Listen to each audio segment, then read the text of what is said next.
Welcome to Falls Count Anywhere, where the wrestling ring meets the heart.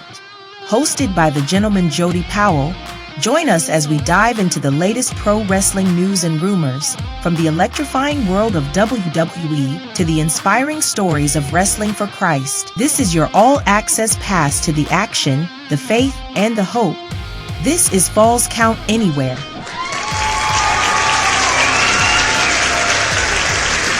Hello, wrestling fans. Welcome to Falls Count Anywhere. I'm your host, the gentleman Jody Powell, and of course, with me, as always, is the mad scientist, Mike Buchanan. Mike, how you doing, buddy? I'm okay, Jody. How are you? I'm about the same. And of course, fans, as you see, we have a very special guest with us, the American GI, Richie Scruggs. Richie, how are you, my man? I'm good, Jody. Mike, doing good, buddy. Always good to see you guys. Well, it's good to see you. I appreciate you coming on. Of course, Yes, fans, our hearts are heavy here at Falls Count Anywhere. As you saw the graphic as we were coming in, we lost a very precious member of our family, of our WFC family, Chris Thunder Anderson, passing away and just a few weeks ago. And this show is going to be a little different. And I know we've got a lot to catch up on the WWE. They had Night of Champions and a lot of things going on, but some things trump that, and this is one of those. We're going to talk about Chris Thunder Anderson, and then we're also going to talk about the WFC going over to the Philippines with Richie. Yes, sir. But Richie, it's just such a tough loss with Chris Thunder Anderson. But give the fans a little insight to who Chris Childers was. Oh man, Jody. I mean, you know as well as I do. You've not known him quite as long, but just to tell a quick story, his wife Missy used to come watch us wrestle when we were with the PWF. Missy was 12 or 13 years old and was coming to all the shows and got to know Missy and her sister and of course her dad and the rest of her family. And then lo and behold, she marries a wrestler. And so I met Chris several years back, and not Chris Thunder Anderson, but yeah, I met Chris Childers first. And man, what a great guy, Jody. We always pretty much sat right beside each other. I usually sat beside him in the locker room because he always had a big fan on, and that's one thing you didn't do. You didn't get his fan. You sat down his fan. He'd let you know, hey, I brought that fan from my house. So I'd always sit close to him so I could get a little bit of that fan. But we didn't talk wrestling a whole lot. He was a football coach, and man, what a great Christian man. I said the other day on a little tribute that I did on my Facebook page, that not only did he talk the talk, but he walked the walk. Yeah, I mean, we talked church, we talked youth groups, talked about his wife and his kids, and he was just so involved in his community. Him and his family was always doing fundraisers. I'm talking about weekly fundraisers for somebody, either in the church or somebody at the church knew somebody that needed help, and Chris and his wife and Larissa and Luke and Dylan, I mean, they just stepped right in. That's just the kind of person he was. Wrestling was just something he loved to do, but that wasn't him. What you saw, big, mean, and nasty, or evil, mean, and nasty, or just the big guy, that's not who he was. You didn't see him outside of the locker room with a smile on his face. He was always serious. Even in times he'd come and help set up, times he'd be there to tear down, he always had that serious look on his face. I mean, he was just all business. And then, but in the locker room, man, we would just laugh, would just cut up and carry on. He was just such a great guy. I mean, just everybody loved him. I don't know anybody that had a bad word to say about the man. And, like I said, just a great family man, great Christian, super, super involved in his community, his church. Would be the first one to step up and help somebody if they needed something to, ring time, something they were working on in the ring, something they were working on in the back, trying to shoot a promo. And Chris has been there. I mean, he's in the business for 30 plus years. Right. Chris Childers was a whole different person than Chris Thunder Anderson. Yeah. I had a lot of matches with him over the years, and I mean, he could go. He was tough. He was tough. You knew he was in the ring with somebody. I don't want to say he was stiff, but he, when you locked up, you knew you were locking up with somebody.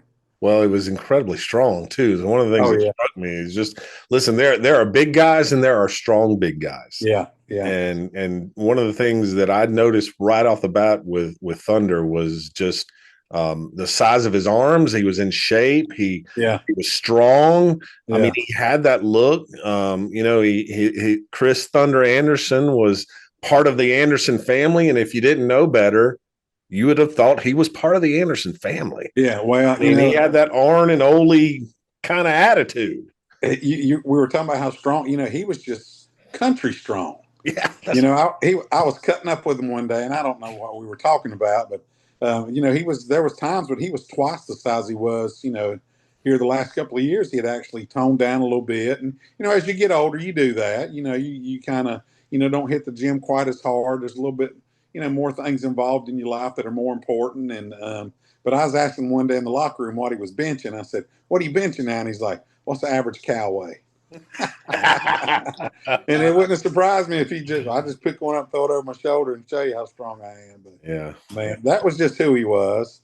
Yeah. That was just who he was, and not a time went by in that locker room where he wasn't bragging on those kids of his. He loved his kids. in all aspects: school life, outside of school life, work life, football, Missy's work, Missy's fundraising abilities, Missy's bake shops. They did a lot for me over the years. Did a lot for the WFC ministry. Yeah. Would come out and ask me what we were raising support for, and I would tell her, and then she would call me up a few days later and say, "Hey, we're going to do this at this weekend show. Do you mind?" And I never minded. No. That's just who they were.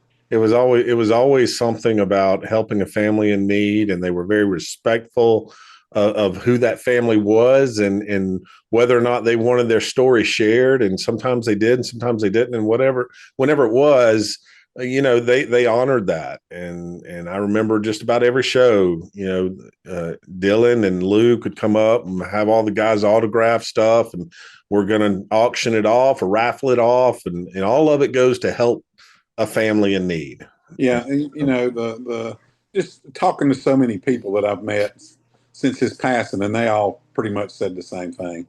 Yeah. What a loving family. They were always the first ones to step up and help out, and I want to say they were just pros at it. I mean, they knew what to do, they know where to go, they knew who to speak to, and I think a lot of times people don't realize what it takes to do something like that. Yeah. It's a lot of effort. So, I mean, not only being prepared for the show or for the event, but for them to come in and do what they did. And they did it. They did it. Like you said, they did it. Very rarely did they come to a show where they weren't trying to raise some support and help somebody in need. That's right. That's right. Mike got a little taste of thunder on Facebook as he we had a little thing going back and forth as we were starting Falls Count Anywhere, and Mike made the mistake of tagging Chris Thunder Anderson and saying something. What did Thunder say to you, Mike? Keep my name out of your mouth. Hey, that was him. That was him, brother. Yeah. And it was all in kayfabe. I mean, it was all in character. That was Thunder Anderson. That was Chris Thunder Anderson. Absolutely. And he would mix in a little bit of himself sometimes. I'll give you a perfect story that I remember probably was the first time I was ring announcing for Chris. And you know me, Richie, man. I get in the ring and I start getting excited. Yeah. I get a little loud and everything. And I introduce Chris, and he comes out with Sir Charles, and they get in the ring, and he walks up to me, and he is just serious as he can be. And he looks at me and he says, "Jody, man, you might want to calm down a little bit. You're going to lose your voice." And he just walked off. You wouldn't have known it. No one knew it. It looked like he was telling me, what for his thunder. Yeah. But Chris was saying, "Man, tone it down a little bit. You're gonna lose your voice out here." And he just laughed and he turned around and walked off. That's just who he was, man. He was so funny. He was it wasn't like gregarious comedy funny like a comic. He was just, man, he'd say something so serious and deadpan and it would crack you up. Yeah. And one thing too, Jody, is that was different about Chris and his family is wrestling was a family affair. Absolutely. I mean, I've worked with this guy for years and years. I mean, we've traveled the roads. Running, we did some stuff with some wrestling federations up in Tennessee, and it was just always him and his family. I mean, he would not go, she would not go. The kids were always involved. The kids were, they did a little bit of, they'd show up and help set up, tear down. Of course, his one son would fill in if we didn't have a ring announcer. He'd jump on the mic, and they'd get ring gear and whatever it took. It was a family affair. So, I mean, it was like the Anderson family. I mean, when it come to Chris Thunder Anderson and wrestling, it was the Anderson family. They were all involved. But Missy grew up doing it. She grew up around it and lived it. So the kids grew up around it and lived it. And wherever Dad went, they went. I oftentimes wish my kids come with me a lot, but my wife, is kind of take it or leave it. And but no, it was a family thing. You didn't see one without seeing the rest of them. Well, and it says a lot for that unit, as a family. Oh, of course. And so many times, so many situations where, men will go off and play golf on the weekends or go hunting, fishing, whatever, or, and the ladies will go off and do, other things. And the weekend will pass by and you'll turn around and you'll look and be like, oh, wait, we didn't spend it. Exactly. Not this crew. Well, no, the statement's true. Where the family that prays together stays together, and they stayed together everywhere. Yeah, but you never saw them at any event, regardless of how big the event, how small the event, whether he was wrestling, first match, middle match, main event. They always talked about church. They always talked about the Lord. He did in the locker room. He did. I mean, it was nothing for us we talked church. We talked his church, my church. We talked revival meetings. It's like coming to this and you going to that one. And we had a lot of interest, same interest outside of wrestling, which is what was nice about being around him. Yeah. We didn't have to talk. Some of the guys you get in the locker room with, all they want to do is talk wrestling. Right. He wasn't that guy. He wasn't that guy. You would have to get wrestling out of him. When you sat down to talk to him, it was about family and church and events coming up. And, it might have been about other people's shows or, other events going on with wrestling federations, but it wasn't, it was more than wrestling to him. It really was. Yeah. Talk about, go ahead, Mike. Go ahead, buddy. Sorry about that. I was just looking at the clock, which I'm not supposed to do, but anyway, Richie, is there anything that our viewers can help the Childers family with, or is there anything specific we can pray for them about? Well, I would like to think that most of our viewers probably know Missy and Thunder. If not, they can get on their Facebook page. Mm-hmm. Yeah, this is a long road. They don't just need the prayers today, tomorrow. They're going to need them. Chris, I think, was the main breadwinner in the family. He was the workhorse in the family. He was dad. He was dad. I think the kids, I think Missy. And, guys, I think that's the way it should be. I'd like to think that I'm the head of my household, and I want to think that my family can always come to me for all their needs. Well, they don't have that there now. Yeah. So we may have to step in and help with some things. And, the WFC and guys like yourself and our viewers that are watching, I'd love for you guys to just reach out to her and just ask if there's anything we can do to help. Yep. And fans, if you want to help out, of course, right here below is our email address to the show. Send me an email. I'll put you in touch with Missy. I can give you her Venmo or PayPal. Like Richie said, this is a group that has always raised money for other people. And now here's an opportunity for us to do something for them and do it that's going to be impactful. And like Richie said, this is not going to be a need that goes away anytime soon. And so if you want to support them, send us an email to the show. We'll put you in touch. We'll get you the right information so that you can be sure that every dollar you send goes directly to Missy and her children. Well, fans, we're going to miss Thunder. There's no doubt about it. There will never be another Chris Thunder Anderson. You're right. But praise God, we're going to see him again one day. So please keep this family in your prayers. We're going to come back right after this break, and we're going to talk about the WFC going to the Philippines. All that and more. Stay tuned. We'll be back right after this. When Wrestling for Christ visits the Philippines, we bring more than just wrestling. We bring the love of Jesus Christ. Our mission extends beyond the ring. We hold vacation Bible schools, run basketball and youth camps, and visit villages to share the gospel, offering hope and encouragement to those in need. Since 2017, Wrestling for Christ has seen thousands of professions of faith and lives changed simply by sharing the love of Jesus. In 2025, we're planning to return for television tapings on Abundant TV to reach even more lives. We need your support to continue this vital work. Help us bring hope to the Philippines. Scan the QR code to donate today and go to our website to learn more about this ministry. Thank you and God bless. Welcome back, fans, to Falls Count Anywhere. And of course, this special edition where we have honored Chris Thunder Anderson and his life that he gave not only to wrestling, but he gave to the Lord. And speaking of giving, what I love about Wrestling for Christ is how they give and give in ways that is not seen on Saturday Night Praise and Power Hour. And one of those ways that Richie, that WFC gives is through the mission trip to the Philippines. And that's coming up really quickly, as in like you're leaving in about 12 hours from when we're recording this. Tell the fans a little bit about what you guys are going to go do in the Philippines. How did this get started, and some of the experiences you've had over there?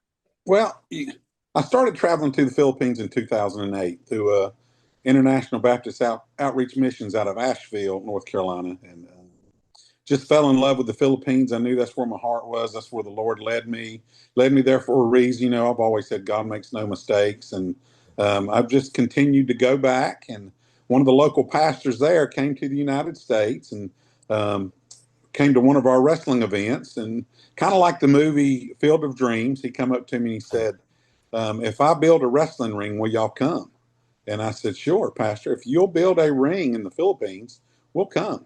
Yeah. And so in 2017, he came back to the United States, brought his measuring tape to one of the events. And I remember sitting in the locker room and somebody said, who's that little guy out there with the measuring tape? You know, all 4'11" of them. And he, sure enough, he was crawling under the ring, on top of the ring, around the ring, and writing it all down. And I said, well, that's just one of my host pastors from the Philippines. He's going to build us a ring over there. And I'm going to start taking some guys to go. Well, Jody, I did that for a few years. You know, I say 2017. That's when we first started going. But for a few years, I'd invite guys, and everybody was so gung-ho. That's like, yeah, man, we want to go. And nobody went. Yeah. And then comes along the foundation, you know, your two favorite people. And, of course, Dan Holman, my tag team partner. You know, Dan's more like a brother than he's a tag team partner. But I'd mentioned it one night in the locker rooms, and here comes Dylan and Travis. They said, we want to go to the Philippines with you. Well, of course, I was like, okay, great, guys. That'll be awesome. I'd love for you to go. And, you know, the show was over that night. Me and Dan was traveling back home. And I said, you know, we'll probably never see those guys again. Mm-hmm. Man, it wasn't just a few hours later. My phone rings and they say, hey, man, we're serious. We're going. And it was that way every day until we got on the plane in 2017 and took off and went. Yeah. And our first show over there, they had never been out of the country. None of them had. They had never been out of the country, and got to the Philippines. And our first show, first live event we had over there, we had 12,000 Filipinos. Wow. At our first event. And I can remember pulling into the venue and the Filipino people just climbing all over the car. And Dylan and Travis, I didn't even think they knew who the Beatles were, but Dylan and Travis were in the back seat saying, man, this must have been how the Beatles felt when they was going to their, because we had to get security to come out there and get everybody off the car so we could get to the dressing room. Wow. And, you know, of course, we go over there, we wrestle, and then we have the local pastor share the gospel. And out of those 12,000, Jody, 5,000 accepted Christ. Oh, amen. On that first event. Wow. 5,000 had accepted Christ. So, of course, we go over every year, sometimes twice a year, but we usually go over in July. Dan Holman, my tag team partner, he's a school teacher, so July is a good month for him to go. And we go. We've got our itinerary set. I know we leave in the morning bright and early. We land in Manila July the 2nd. July the 3rd, we get our bearings about us, and then we hit the ground running July the 4th. I think we have got, between the 4th and the 7th, I think we've got about 5 events scheduled. Wow. And they're all, of course, outdoor events, no air conditioning. We'll be lucky if it's not 110 or below. It's usually super, super hot. But anyways, we hit the ground running, got those big events scheduled all around Manila area, Metro Manila, Parañaque.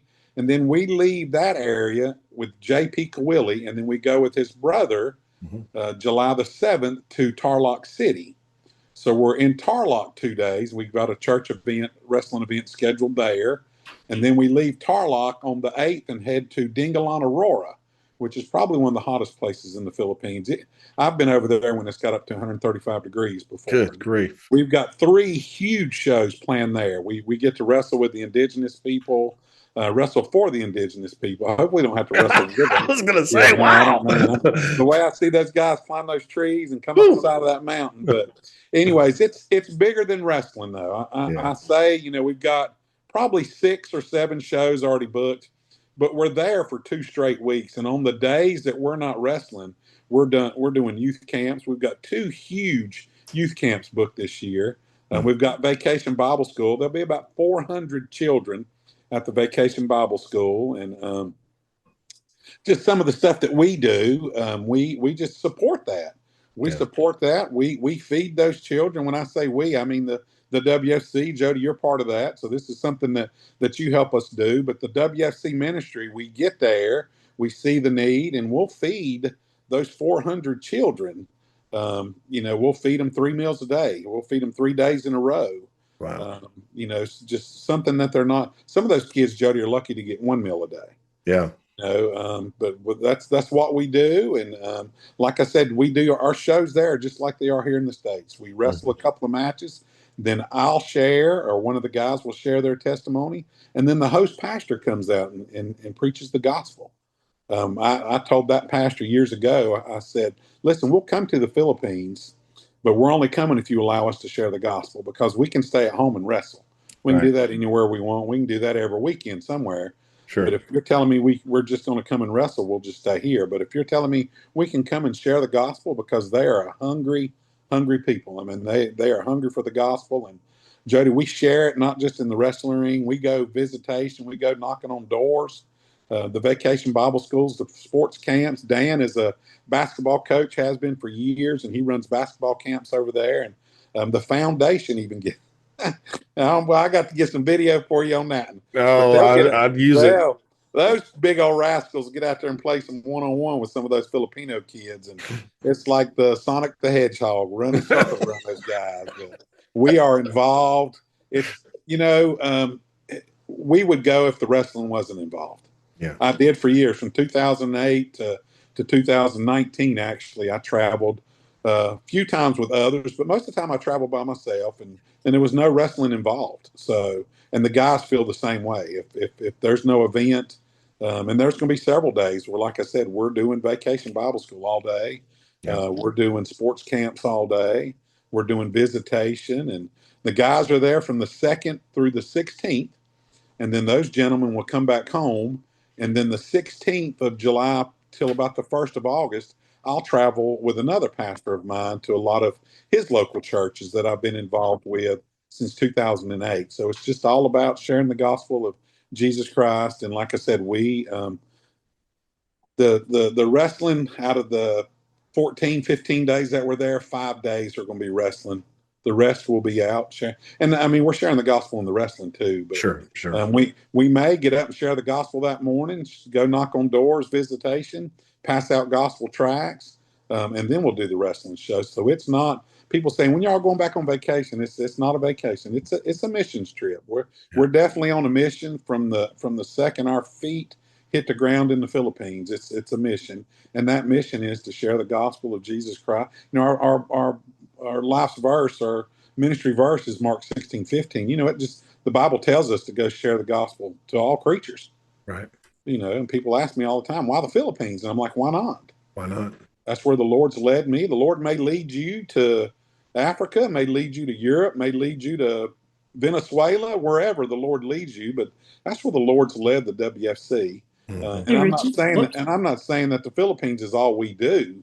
We've done, Jody, you've been a part of those big events. We do fundraisers for athletic clubs. We do coat drives, toy drives, food drives, but our heart lies in the Philippines. Right. Hey, Richie. Yes, sir. When you're doing those Vacation Bible studies or the door knocking, is there a language barrier between y'all and the indigenous people? We run into the language barrier. If they're usually before kindergarten age, or if they're up in their 80s or 90, and they live a long time over there. I mean, we do run across some elderly that don't speak English, but 99% of them, we have no problem at all. They teach English as the second language over there.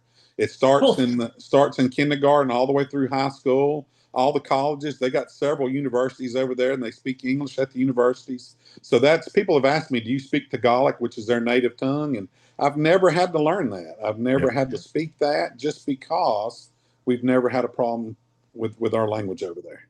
Richie, tell the story. I think it was last year, of the young lady that went with you, the young married couple, and she's a hairdresser. I love this story about how she just used what talents God gave her to open doors. And I think that's another thing, Jody. If you don't use the talents God's given you, you're wasting your talent. Yeah. And Lana Ballou and James Ballou, they're a couple from my church. They called James the Candy Man. He brought tons of candy to the kids. And, we look at it like, we'll pop a Jolly Rancher in our mouth and not think anything about it. But when you get over there to an indigenous tribe and you hold that Jolly Rancher in your hand, they just look at you like, well, what am I supposed to do with that? And then once they unwrap it and stick it in their mouth, them kids are coming out of the woodwork on Jolly Ranchers. Well, while her husband was doing that, Lana's a beautician, so she brought her beauty equipment, her equipment with her, and she would set a chair out, and one of the local pastors would get it across to the indigenous people if anybody wants a haircut. And Jody, they were lined up down the mountain. And I'm talking about people that I don't think have ever had a haircut. They didn't speak a language. They did not speak a language. There was no known language that we knew of, or the pastor. But now, once Lana started, she was cutting hair all day long. And you should, just the biggest smiles on their faces. But yeah, she used the talent that the Lord gave. And, no charge for that. And, it's one of the poorest countries in the world. And a lot of times they don't get haircuts because they can't afford it. Yeah. Something we don't think about. But over there, they just, they cut their own hair. They make do with what they've got. But man, when she said, and she didn't just do it at the indigenous tribe, she did it at all the local churches, and all the ladies, all the young boys wanted to come get their hair cut. And she cut, I don't know how many heads of hair. The whole 2 weeks we were there, she was cutting hair. It's just another opportunity to share the gospel. It is. That's exactly right. And she did that while she was cutting hair. She talked Bible stories with them, the younger kids, and man, just such a beautiful soul, her and her husband. We're going to miss him this year. He is a graduate of the Citadel, and double major, got 2 degrees, and just schooling kind of kept them away this year. But they've said they were coming back with us next year, and she's going to bring her equipment with her, and we'll cut more heads of hair. Well, I don't need one for next year, but well, I'm going to go and watch her do her magic. That sounds amazing. Richie, fans, I just want you guys to be in prayer for Richie and Dan, and yes, Dylan and Travis. Exactly. As they go over and do God's work. Please be in prayer for travels, for safety, for God's word to be shared, and for hearts to move. And we've seen it happen. And I have no doubt that the Holy Spirit will move again these next 2 weeks, that they are there in the Philippines, and going to spread the gospel to every living creature. That's if done right, Jody, it will work. But I'm going to say this real quick. I know we got to go, but the wrestling is the cake. I tell people this all the time. The wrestling is the cake, but sharing the gospel is the icing on the cake. Oh man, I love icing. I do too. Icing. That's the sweetest part. I'm telling you, that's the sweetest part. Richie, man, thank you so much for being on, sharing your memories of Chris, and certainly of what's coming for you guys the next couple of weeks. We're praying for you. Yeah, and we'll keep you updated on as we go along. Love it. We'll absolutely post those, and I know we're going to do a big celebration and showing some of the matches over there. A lot of things coming up with the WFC regarding the Philippines. So fans, you're going to want to tune in to Saturday Night Praise and Power Hour. I'll tell you what else you need to tune into. You need to stay right here and tune into The Clash with Chris Whaley and Jeff Dixon. It's coming up right now. Stay tuned. Support the WFC mission to the Philippines by clicking the QR code right there.